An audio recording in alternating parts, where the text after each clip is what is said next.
Good evening, everyone. This is Patnaik, your friend and tutor. And today we'll be solving a question paper from Pune University of Engineering Graphics. This is 9th of January 2025. It's going to be fun. There are as many as 1, 2, 3, 4, from 1 to 10. There are as many as 10 questions. Some of them are easy, some of them are very easy, some of them are tough, even. Okay, so you've got to stay with me right till the end and try to share this video with as many friends as you can so that they can also benefit. One more thing, please note that I have not attempted question number 10. Okay, because today is 24th and I have to upload the video tomorrow, and there is I need to render all the videos, separate question videos, uh, club them together, render it. So this is going to take some time. I'll be uploading the video tomorrow, that is on 25th, Sunday, and I'm sure it is going to benefit all of you. So with that being said, try to share the video as much as possible. And now let's start with the solution. Here we go. All right, so here we go with problem number 1. So we have been given a line AB 90 mm long. So that's the true length of the line, having its endpoint A on HP, which essentially means that it is 0 millimeters away from HP, since it is in the HP. Okay, H is equal to 0. 20 mm in front of VP. So the distance of the point or the end point from the VP is 20. The plan length, that is the top view length of the line AB, is 70 mm. This is the top view length of the line, 70 mm. And obviously the top view would be making some angle with XY, which in this case is 40 degrees. So these are the data which have been given to us. Now we need to translate all of these data into proper projection of line. Here we go. We can start by using this HA and DA. Here we go. This is HA and that is DA. Done. With H you put a dash, with D you don't put a dash. Front view, top view. Done. Endpoints front and top view have been marked. Okay. The next data that we'll use is this. Top view length is 70. The angle at which we are going to draw this 70 mm long line is 40. A, we already have it. B will be 70 millimeters away at an angle of 40 degrees. Here it is. Very simple. So far so good. Can we fit the true length? Yes, we definitely can. So what you need to do on your scale, you need to take this much as the radius. How much? 90 millimeters. Okay, on a compass basically. Pencil end, steel end. Then with A as the center, cut an arc. This is 90 mm radius arc, and then connect. That is your true length below XY. Secondly, if you can recall the basic questions that we did in case of projections of line, where we used to have this angle as theta, what we did, we projected it downwards. We wrote this as B1 dash. Its corresponding top view was B1. Okay, not dash, B1 simply. And then with A as center and with AB1 as radius, you rotated this until it intersected the locus of B in top view. This was the usual procedure. Now you have to do the reverse. What? From B, you need to travel towards B1. That means you're essentially rotating this line and making it parallel to the vertical plane. Okay, and then you are going to see the true length. You'll understand this. Do this in the opposite sense. Project it upwards. How much is the magnitude of true length? 90. So with 90 mm as radius, A dash as center, cut an arc, and that's your true length. Done. If this is A, that's A dash, this is B, and this is going to be B dash. Connect, and we are done with it. Now you must know this is theta, this is alpha, which we can work out. This is phi, and this 40 degrees is beta. All the values have been given. That's alpha, theta, beta, and what else? Phi. These are the values, right? I hope all of you have got an idea as to how this can be implemented. Now let's talk about question number 2. This is for a line called PQ. Okay, let's read this. And let me just one by one highlight all the given data. The point P of a line PQ is in HP, which essentially means it is 0 millimeter away from HP, as it is in the HP. while the other end Q is 50 mm above HP and 20 mm in front of VP. Okay. The line is inclined to VP at an angle of 40 degrees. So what term have they used? The line. Line is inclined to VP, that means phi. If I change this term and replace it with the top view length, then this angle would be called beta in that case. Okay, there are some other problems also. So true length is associated with phi, and phi has been given as 40 degrees. If you read further, draw the projections of the line if the front view measures 78 mm. The front view length has been given as 78 mm. And by the way, this is line PQ. That means P dash Q dash has been given as 78. How do you start? So the first thing that we'll do is we'll use these two datas, HQ and DQ, H above, D below. That's the idea. If you have been watching my lectures, and I would suggest you to watch my initial lectures on projection of lines from the main playlist, you will get used to my style of teaching, and as well as the terminology, the representation that I use. Okay, sir. Sir, we've also been given that this angle phi, but we don't know what the true length is, but we can use this angle to draw a line of any random length. Okay. Sir, we also know that HP is equal to 0. HP is associated with P dash. So if it is 0, that means P dash could be anywhere along this line XY. Yes, P dash could be anywhere, but you already know the location of Q dash. And from Q dash to P dash, the distance is 78. So with Q dash as the center and with an arc of radius is equal to 78. Okay. Keep the steel leg of your compass over here with a radius of 78, cut an arc on XY line. This is going to give you the precise location of P dash. Connect and done. That's Q. That's Q dash. Now, so far we only know about the front view length. Do you want to know about the true length? Yes, you can. How? You can rotate this front view length and make it parallel to the XY line. Done. And then project it downwards. Here is the intersection, and this, by the way, is your true length. Okay, now let me draw the locus of P in top view.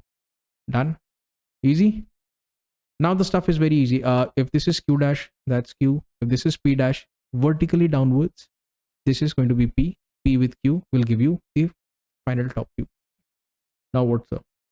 Now you can see a green line. That's the true length with angle phi. You'll see a green line over here also. That will be the true length with angle theta. By the way, how can you achieve it?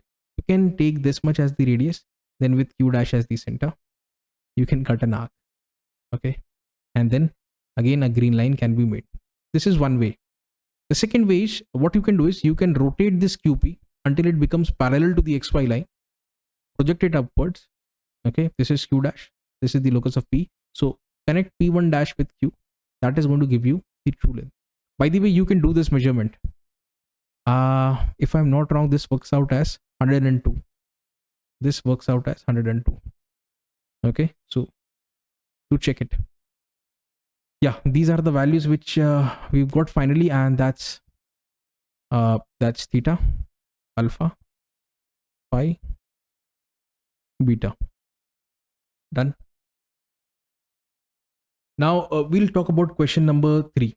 There is a little controversy which I would wish to address. First of all, if you watch, let me just take you to the question paper for 12 marks. So we are talking about a rhombus with a diagonals AC and BC. AC and BD are the diagonals. Okay.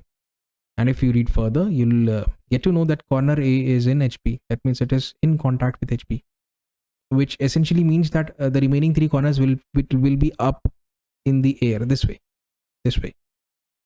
We've been given information about one other corner, 25 mm above HP. Okay. Now, if you try to solve the question using this data, nothing is going to make sense to you. However, if we tweak it slightly, if we do this AB, let's say the diagonals are AB and CD, and also this diagonal, instead of writing this as AC, if we write this as AB, everything will make sense to you. So this is there is a little bit of change alteration which you need to do. I don't know if in the main examination someone instructed you to change the data or change the I mean how you write the diagonals. Instead of AC you write AB. Okay, so I have changed these things. Please note, AC has been changed to AB. This also has been changed. This has been changed from AC to AB. Okay, talking about a diagonal with talking about a rhombus which is having diagonals AB and CD. So AB this way. If you wish to locate CD, locate the center. That's going to be CD. This is how you can create the rhombus this way. Now, we have been given in the question that the corner is in the HP. This corner A, B, C, D. This corner is in the HP. That means the remaining three corners are up in the air. In fact, corner B is 25 mm above HP. Corner B, this corner is 25 mm above HP. What are we going to do in step number 1? This is step number 2, by the way. In step number 1, we are going to keep this on the ground. Then we are going to ask a question. From where can we see the true shape of this plane surface? It can be seen from the top. So what do you see? This. Okay. If the corner is in the HP, this is going to be your top view. If the edge is on HP, this is going to be your top view. I hope you now have understood the difference between these two terms. Here we go. Draw the front. Okay, step 1 is very easy. Step number 2. First of all, you need to locate this point, point A. Now, corner B, this corner B. This is step number 1. Everything was grounded. But in step number 2, we know that corner B is 25 mm above the HP. So, with respect to this XY line, add a height of 25 millimeters. Make a construction line. And now, with A dash, B dash as the radius, and with A dash as the center, cut an arc. This is B dash. Connect. That's your front view recreated. Now, watch from the top. Watch from the side. The intersection points are going to give you the top view for step 2. In step 3, we have to incline the diagonal AB at an angle of 30 degrees. So it's very simple. Diagonal AB. If this is inclined at 30, this will also be inclined at 30. This will also be inclined at 30. And you can see it appears as if this entire rhombus, squeezed rhombus, has been inscribed inside a rectangle. So we will recreate this rectangle. This, by the way, is at an angle of 30 degrees. Okay. You can locate these points. This is going to give you A. This is going to give you C this way. And then you can project all the points upwards to the right. That's the final front view. Okay. That's all that was asked in the question. Now let's discuss and draw problem number 4. This is based on a hexagonal plate, 35 mm side, resting on one of the corners in the HP. If you have seen my lectures on projection of planes, okay, the playlist of projection of planes, do watch it. The first video where I explained the standard procedure. There I described if a corner is in the HP, you have to begin by making this as your top view whenever corner is in HP. However, if an edge stays in contact with the HP, then this is going to be your top view. In the question, it's clearly mentioned that the corner will stay grounded. Okay, so this is going to be your assumption for top view in step number 1. Make it. Why did I make this diagonal? Because we have to do something with it. Okay, in the final step 3. Don't worry, we'll get to that. Now let's view it from the front. So this is going to give you A dash, B, F, B dash, F dash, C, E, C dash, E dash, D, D dash. Done, sir. Step number 2, we have to go for surface inclination. How much? 35 degrees. So from the front, it would appear as if, I mean, the plane is looking like a line, but now this line would be at an angle of 35 degrees. So basically what we've done over here is we have recreated the front view from step number 1 into step number 2. This is very, very easy. Okay, now let's view it from the top. Lines, and the intersection points. For example, this is for B and F. This is going to be B, this is going to be F, this way. You can locate the other points as well. Now, here is the catch. See what's written over here. Diagonal passing through resting corner. This is the resting corner, by the way. Resting corner. This is the diagonal AD passing through it. If you call this as the diagonal, this is the true length of the diagonal, by the way. This over here is a reduced length of the diagonal. The true length is over here. You can see this. Okay, but this happens to be the reduced length. So I would refer to this as the top view length of the diagonal. Now, the question would be described in two ways. Number one, we can simply write diagonal passing through the resting corner makes 22-degree inclination with VP. Or it could have been written as the top view of the diagonal.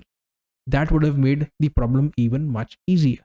But here, the diagonal has been written. That means we are talking about the true length of the diagonal, which is this. I don't know how much length this is. You can do a calculation, but this is always going to be higher than this. Done. Now, somewhere here, we are going to have point A. Okay. And we are going to draw this true length. How much is this? This much length. Right? This much length. Done. At an angle of 22 degrees, but you have to locate this top view. Now with AD as the radius and with A as the center, cut an arc. This is going to give it. Right? Now, once you have this, the stuff is very, very easy. You can simply, you have got A and D. You can make a rectangle around it this way, this way. Now let's say you want point E. So you can take this much arc, take this as center, cut an arc. This is going to give you point E. In this fashion, you can locate the remaining points also. This is how the top view looks in step number 3. Now let's project the points upwards, and then points over here can be projected to the right. The intersection points, well, gives you the final front view. I hope this is clear to all of you. Okay. On to question number 5, which has got two parts, 5A, 5B. In 5A, we have to create an involute, whereas in 5B, we will deal with the problem on pyramids, development of pyramids. Okay, question number 5A. Draw an involute of a circle of diameter 50 mm. Please note here, we've been instructed to construct an involute. However, the length of the string has not been given to us. So we are going to assume that the length of string is equal to the circle's circumference. Okay, so the diameter is 50. Pi d will be the circumference. Just do the calculation. Works out as 157.14. Okay, let's start. Make the circle and the string. This circle is having diameter 50, radius is 25. This string length obviously equal to the circumference. We are going to divide the circle into 8 equal parts. 1, 2, 3, 4, 5, 6, 7, 8. Okay. So if the circle is divided into 8 parts, so is this string.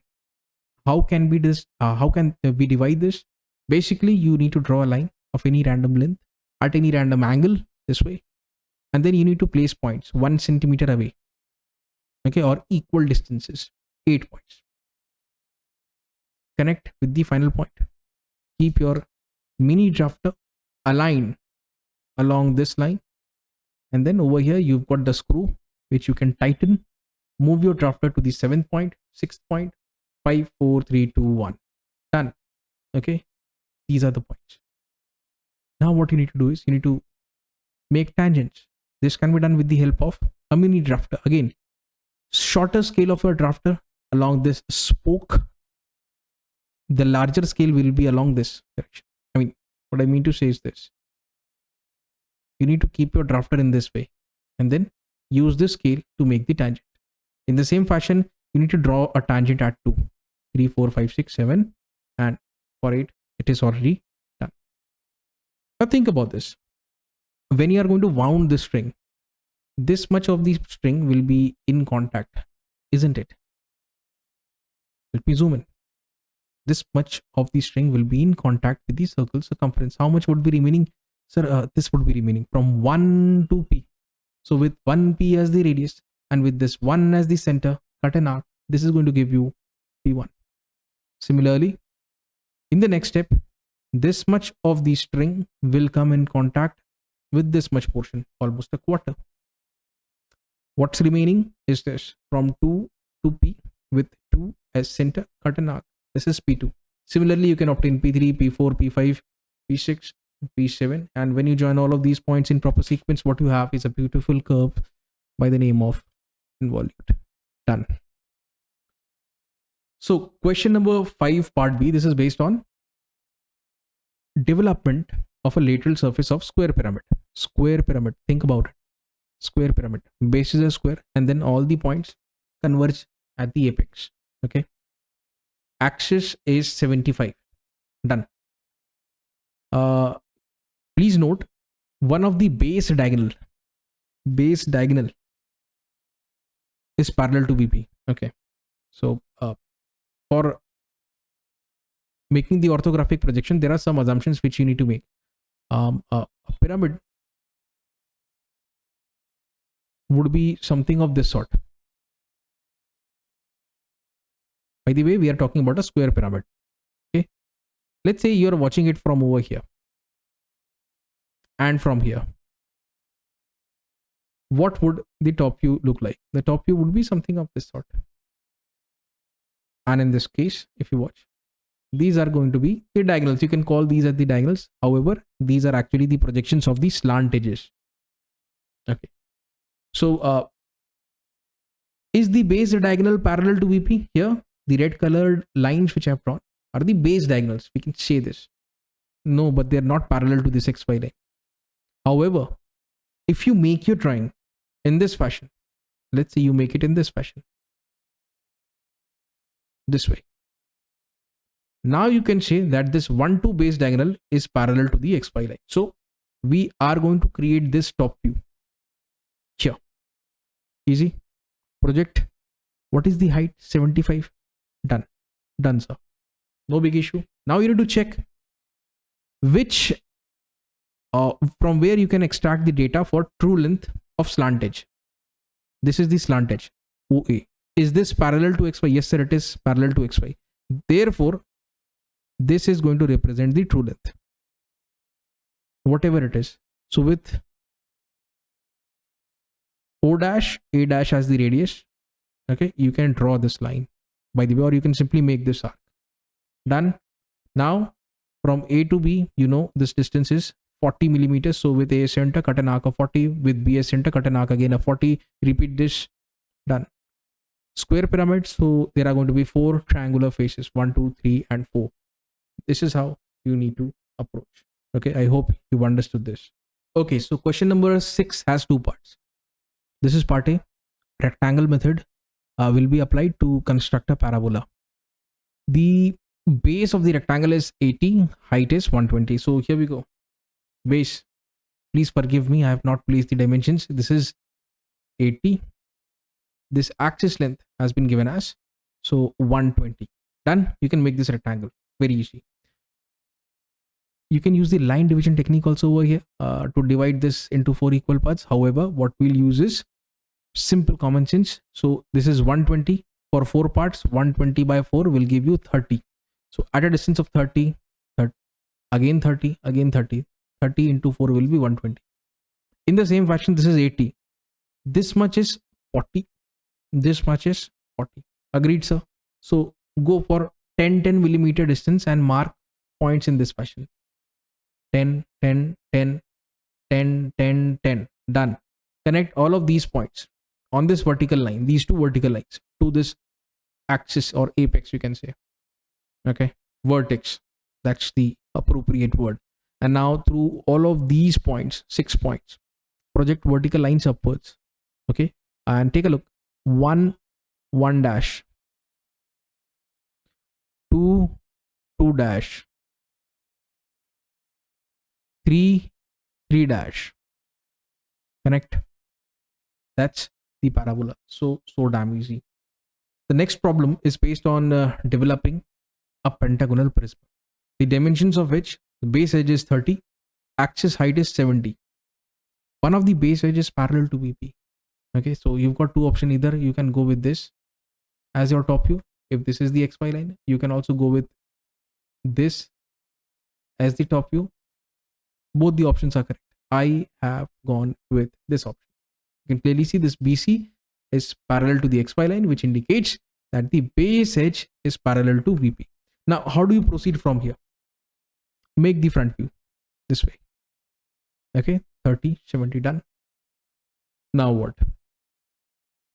For development, you should realize that there are 1, 2, 3, 4, and 5 rectangular faces.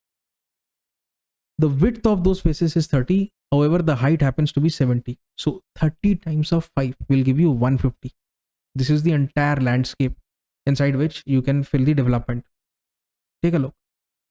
A to B, the distance is 30. So from over here, 30 millimeters away, that's point B. From B, 30 millimeters away, that's point C. In this fashion, you can make the entire development. Such questions should not be given in the university. These are so way too easy. Now let's talk about question number 7, which is for 16 marks.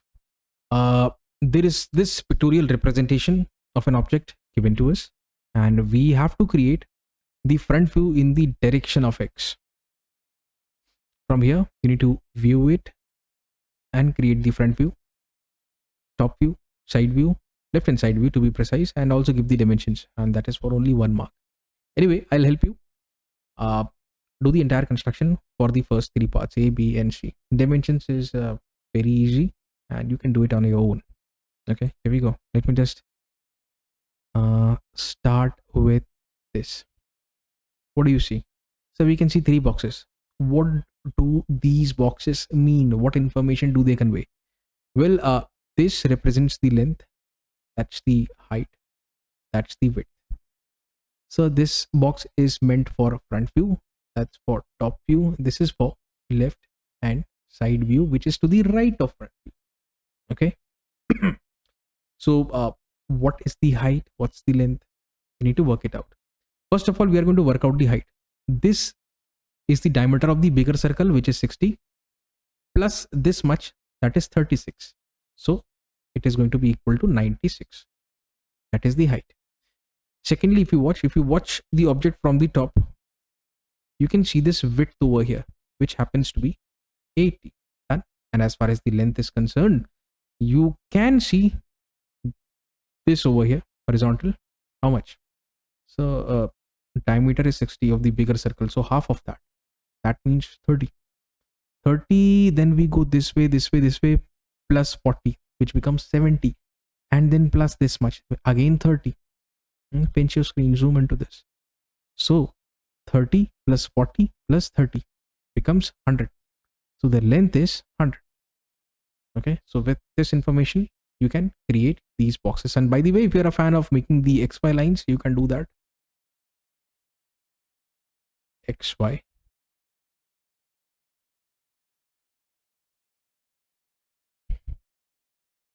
X1 and Y1.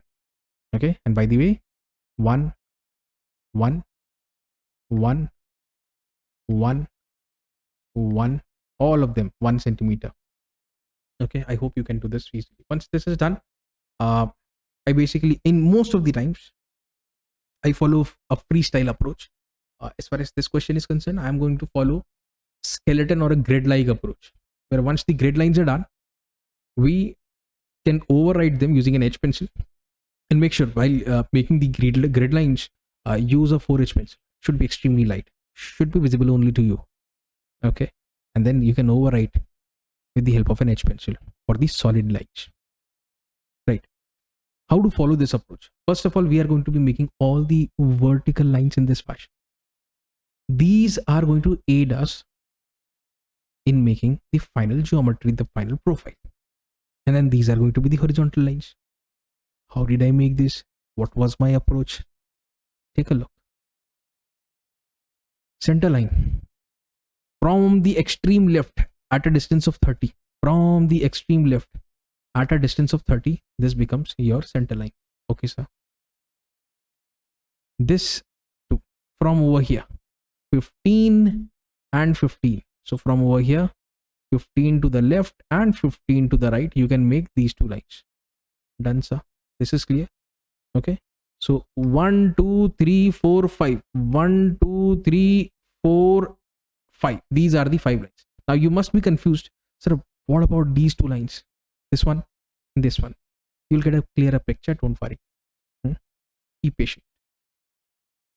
Have some patience. Very well. What about this? At a distance of 30 from the extreme right, at a distance of 30, you've got, this is going to qualify as the center line, by the way. And then 15 to the left and then 15 to the right. 15 to the left and then 15 to the right. So this way, if you can make the grid lines, your task is going to become very easy. You just need to overwrite with a darker pencil. As far as horizontal lines are concerned, you see, this is how it goes. This line over here, from the topmost edge, it is at a distance of 20. So this distance is going to be 20. Okay. And then there are going to be 5 horizontal lines in this fashion. 1, 2, 3, 4, 5. I'm sure you can make this. 1, 2, 3, 4, and 5. But what about this line, sir? Again, as I said, you'll get a clearer picture. So once this is done, once the horizontal and vertical grid lines, projector lines, keep it very light, rotate them from the top view at an angle of 45 degrees, and this is for the side view. It will help. Don't worry. Okay. First off, we are going to kick off with the front view. In the front, at a distance of 30 from the leftmost side and 30 from the bottommost. 30 from the leftmost, 30 from the bottommost. This is the point. I am going to make 2 concentric circles. This is having a diameter of 30, whereas this one is having a diameter of 60. Here we go. Okay, sir, no problem. What is the next step? The next step is to create this profile. Okay, you can see 20 mm below, you've got already made this construction line. So it's something of this sort. This is 20. This is 20 as well. Very easy, very basic. Front view done. What about the top view, sir? Sir, in the top view, first of all, we can locate this center. This is that center. Then you have to make 2 circles. I mean, one is the circle, while the bigger one is a semicircle in this fashion. And you can see this. Make sure the measurements are correct. Okay, otherwise you will fall in a trap. Here it is. Okay. Now what? Now what we'll see. So actually, we are going to see this portion from the top.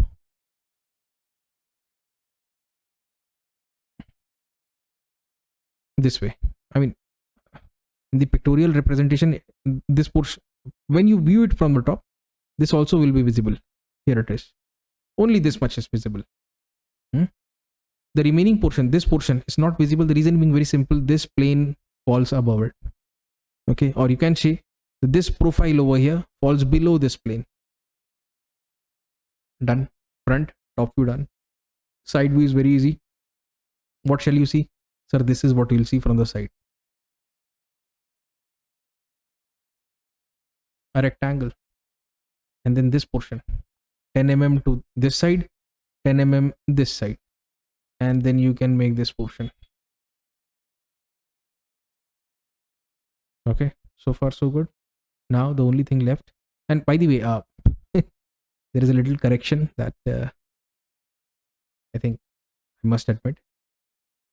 You see, whenever you are dealing with circular profiles, you've got to draw center lines through the center, and make sure right at the center you've got a plus sign. Okay, then dot, then a bigger dash, then dot, then a bigger dash. So this is perfect. However, this over here, this does not look perfect. This is not a plus sign which you can see. Okay, so you don't make this mistake, right? I think rest is fine. And now let me show this to you. I have increased the transparency for the projector lines so that the solid lines really pop up and you can have a very good picture of the entire geometry. Here it is. Hidden feature, you can see this. Secondly, again, hidden feature, you can see this, right? We understand this, we understand this, we understand these also. What about this? How do you explain this, sir? Well, take a look. Take a look. There is an edge, and it is at this very portion. A curved plane and a flat plane are intersecting, and here, therefore, this has to be connected. I mean, there is an edge over here.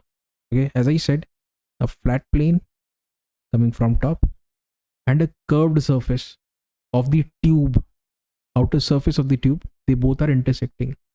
Therefore, we've got an edge, and hence you have to represent that edge with the help of a simple, I mean, this line. Or you can also say, sir, there is this edge also. Okay, so there is this edge also. You can say this, right? That will also qualify as a hidden feature. I think this should be given precedence. Hidden feature. What's next? Again, if you watch, when you view it from the side, this portion, this is that portion. Then there is this portion, this is that portion. Okay. I think I don't want to take more time for this problem. That is it. You just now need to do the dimensions. I think assigning the height and width and the length would be best. Length, height and width. Secondly, all the circular profiles, to give them proper respect. Okay, dimension them in terms of phi, do it. And yes, that's it. If you do as I directed, I'm sure no one can stop you get full marks, right? All the very best. Okay, it's time for question number 8, which is for 16 marks. 3 things majorly have been asked in the question. That's the sectional front view, about the line of symmetry. I'll draw the line of symmetry, don't worry. Okay, top view, left hand side view, and you also need to insert dimensions. At least I would suggest you to go for 5 dimensions minimum. Okay, the best way to approach is to work out the length, the width, and the height. Let me write this: length, width, and the height. And what we'll do is we'll make 3 boxes: length, height, length, width. This is going to be width and height. That's for your sectional front view, top view, left hand side view. Okay, so far so good. Now, how do you approach, sir? Take a look. We are going to first of all create this very simple profile. Very, very simple for us. How? This height is given as 15.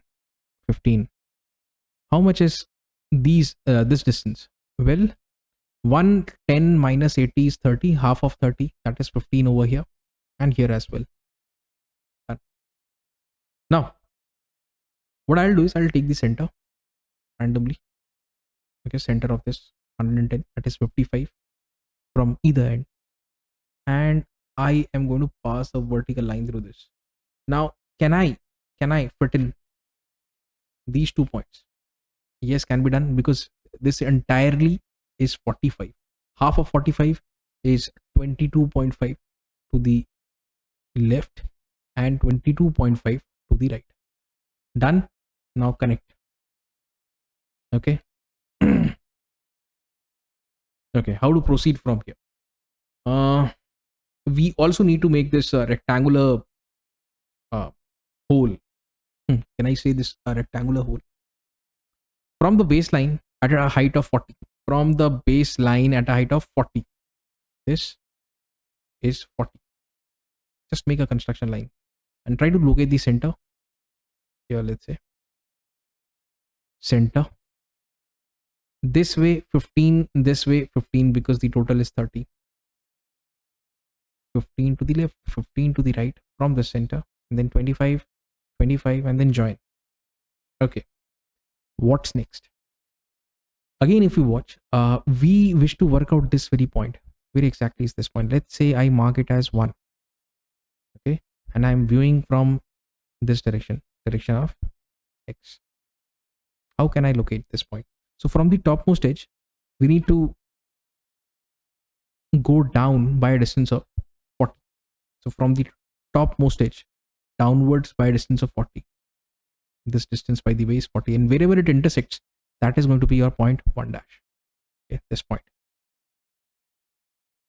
All right. Now, I think let's start preparing for the top view. So I have all the projector lines through different corners, and yeah, this is going to be the skeleton upon which I'll be making solid lines. Okay. Take a look. Visible, visible, visible. Yes, yes, yes. In the same fashion here, here, and in fact, this will be entirely visible to you. Okay, this over here. So far, so good. Now, these lines and these two, these two, these two lines, and this line over here. This way, this way, this way, this way. I hope you can understand this, and it's done, right? And you want to have one more look. This is the U shape in pictorial, whereas this is the U shape in orthographic. Okay. Now, if you take a look at this rectangular cut, it is deep by a distance of 40, not 45. This is deep by, yes, 45, deep 45. However, some portion will be visible and some won't be visible. So we need to exactly sort this out.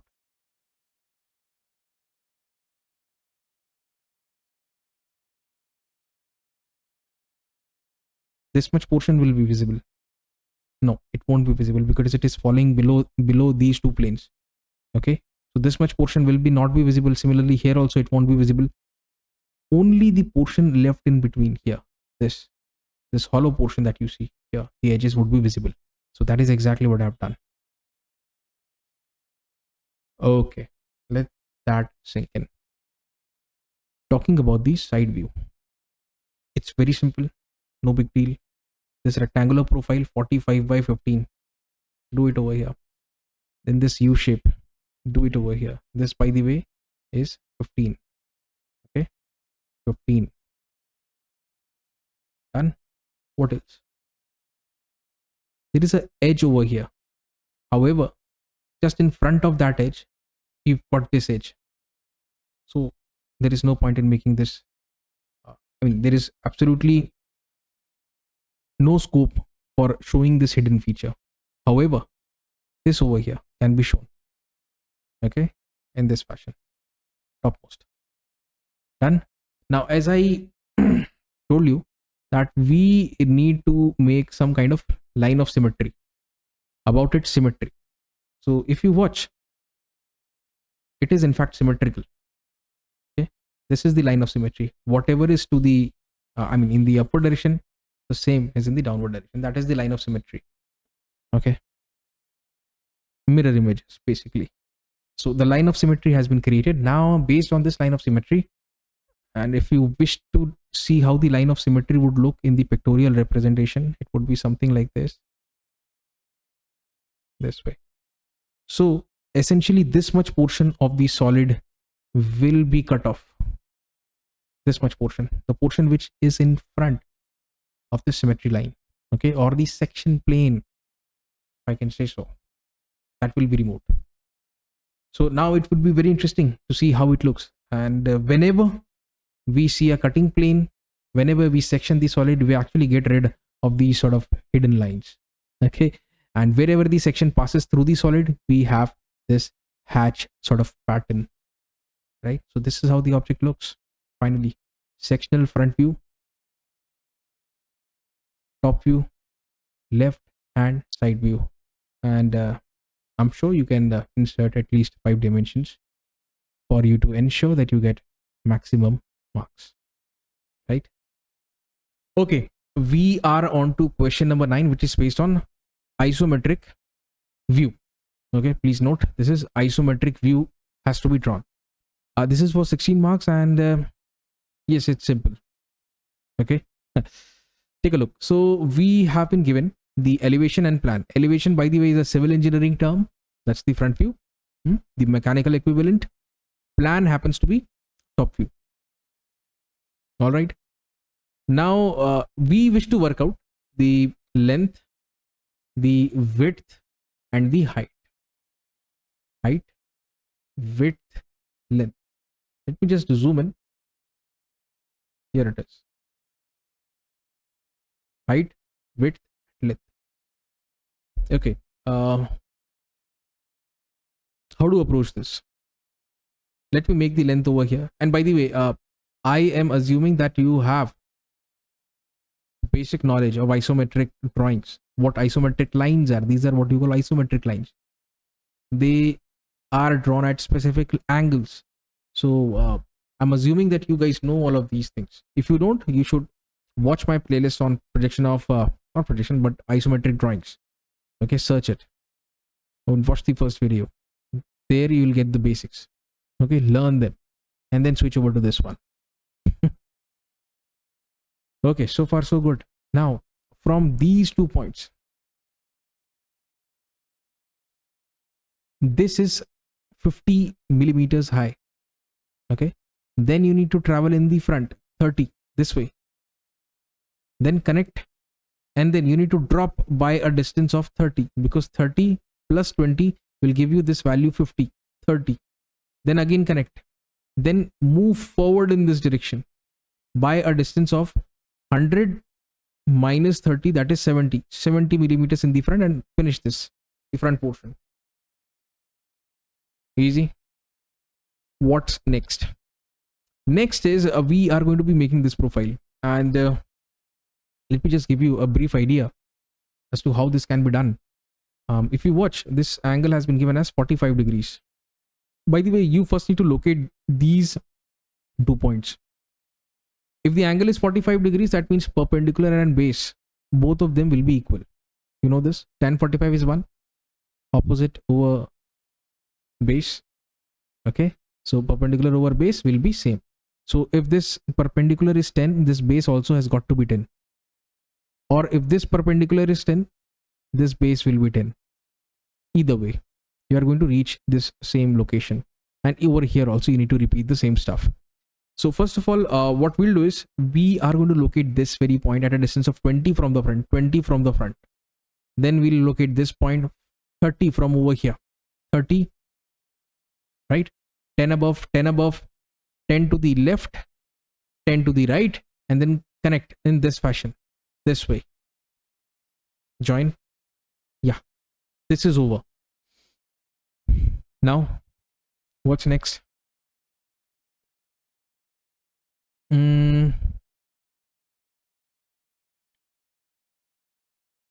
What shall I do? I think it would be good if we can make this profile, this strip over here, okay, or a jib, or whatever you may call it.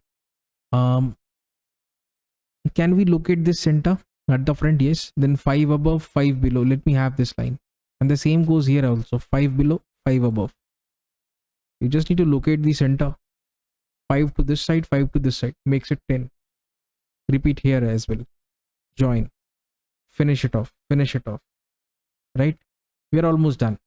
The only thing is going left is this semicircular cut.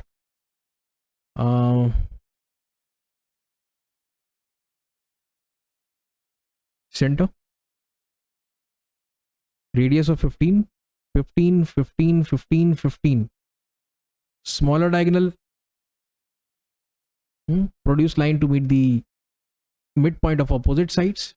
Just do it. And then take this as the center with this much as the radius. This as the center, this much as the radius. Make an arc. And there goes your semicircle. And this is how the object looks finally. Okay. Can you see the contrasting difference in less than 15 minutes? 5 minutes, not 15 minutes. Okay. Thank you very much.